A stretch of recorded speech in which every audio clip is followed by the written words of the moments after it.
So today we're going to be sharing a throwback video. This video was made so long ago that Zeb did not like to be on camera, so he would literally set up the shot for me and make it look like I was doing it, and then I would build it, and then he would help me off camera. Yeah, we don't have cabinets painted in this kitchen. It's dark, the lighting's bad, the sound's not great, but the information is so good we wanted to reshare it with you. If we were going to redo this today, we would not be using Fairy Chalk Mother because they're not in business anymore. We'd be using DIY's White Swan, Dark and Decrepit, and some clear wax from DIY. So we'll link those below in case you want to make a similar box. But we just thought this would be fun to share because we just put our Christmas tree in a big box.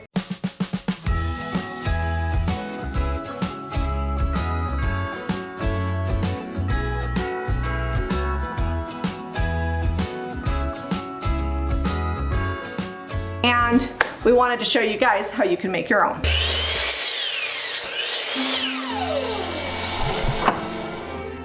Hey guys, Jamie Ray with Jamie Ray Vintage. Today's DIY, we're going to be building a box for our Christmas tree, so that way it hides our stand and alleviates the need for having a skirt. I'm using some scrap lumber left over from our recent build, but you can buy yours at the store and make one just like it. You're going to start off by needing two 2x6x8s that you're going to cut down to size based off of your tree size. You're going to need one 4x4, and then you're going to need some trim molding. This is leftover scrap that we have from our recent build, but any trim molding that you can get at your store will work. To put our box together, we're going to be using our air compressed staple gun, 1 3/4 inch staples, and our wood glue. So the first thing you're going to do is measure your base for your Christmas tree and figure out how big your box needs to be. I went ahead and used my wood that we had, and it wound up being 22 1/4 inches, and that's just enough to fit my base in. I'm using 8 boards, all with the exact same length.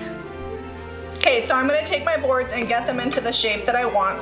I've got 2 boards inside and 2 boards going along the outside. I'm going to paste a bead of glue on all the seams and then staple all the seams together. Okay, so I've got my glue on here. I'm going to spread this out and connect my first joint. I'm just going to use my 4x4 as a guide to make sure I've got a 90-degree angle.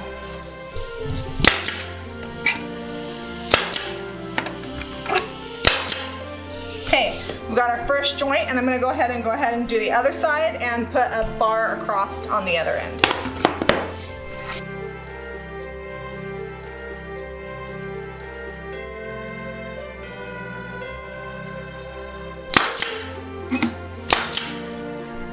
Okay, so we've got our first square done. It might feel a little wonky, but mostly those staples are there just to hold the glue together. We're gonna reinforce it from the inside once we get it all built. So I'm gonna do one more box, so that way it's twice as high as it is now, and then I'll show you how to reinforce the insides. So I've got 8 pieces. They're cut at 10 inches long, and they're gonna go on the inside of my box to hold my 2 tiers together, and I'm just gonna put a little bit of glue on each end.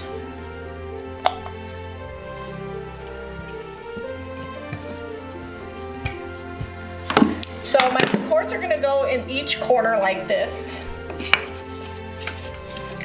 and I'm going to staple along with the grain of the wood, and I'm going to put 2 staples in each board, so there'll be 4 up each side.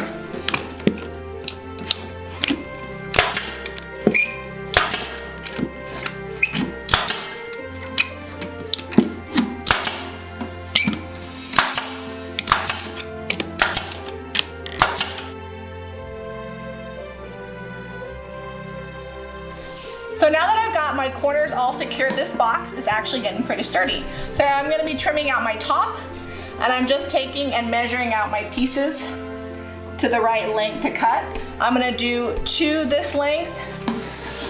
So this second cut's going to need to go just a little bit further, so that way it's long enough for my other board here to butt up. So I could do just 45-degree angles, but this isn't that fancy of a box. So I'm just going to make sure that this piece comes all the way to the end there.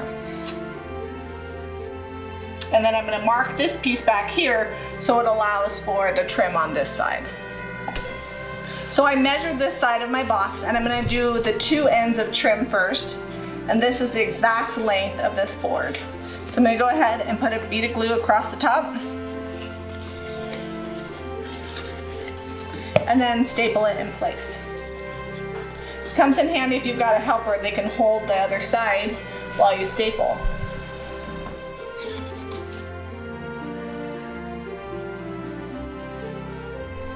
Okay, so we've got our next piece that we're going to measure for. You're going to make sure that that's all the way to the end. And then make a mark, and then I will cut 2 pieces at this length. Okay, so we're going to add our last 2 pieces of trim, putting a bead of glue across it, and stapling along the top.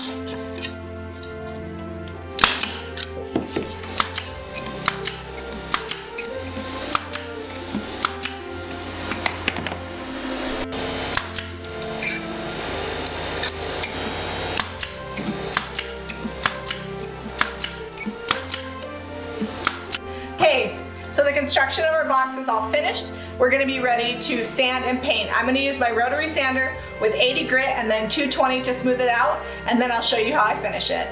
Now that we've got it all sanded smooth, I could putty up the holes, but I kind of want it to look like an old crate, so I'm just going to leave all the imperfections in there, and I'm going to go ahead and stain it. I'm using Minwax Dark Walnut Stain. Normally I would just use a lint-free rag, but since we're going super chippy and distressed, I'm just going to use paper towels and throw them away when I'm done. I'm going to do a stain all over, and then once that's dry, we'll seal it and we'll be ready for paint.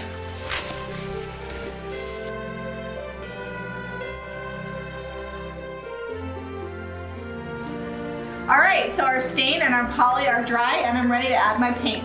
I'm going to be using Fairy Chalk Mother and Ivory, and it's going to take me a couple of coats to get the coverage that I want.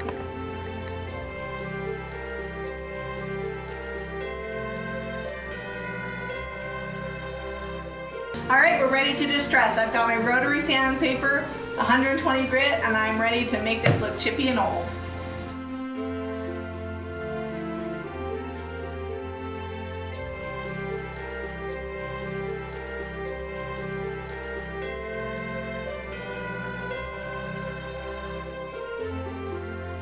Okay, so now we're ready to seal. I'm going to be using my water-based polyurethane to go over my Fairy Chalk Mother and Ivory. I'll do about 2 coats. You need to wait about 2 hours in between to allow for dry time, and then we'll be ready to put our Christmas tree on. If you'd like to buy Fairy Chalk Mother paint, be sure to go to JamiRayVintage.com.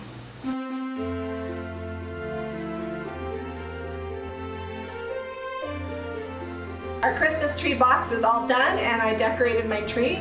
We're ready for the holidays. Be sure to give us a thumbs up and subscribe to Jami Ray Vintage for more DIY.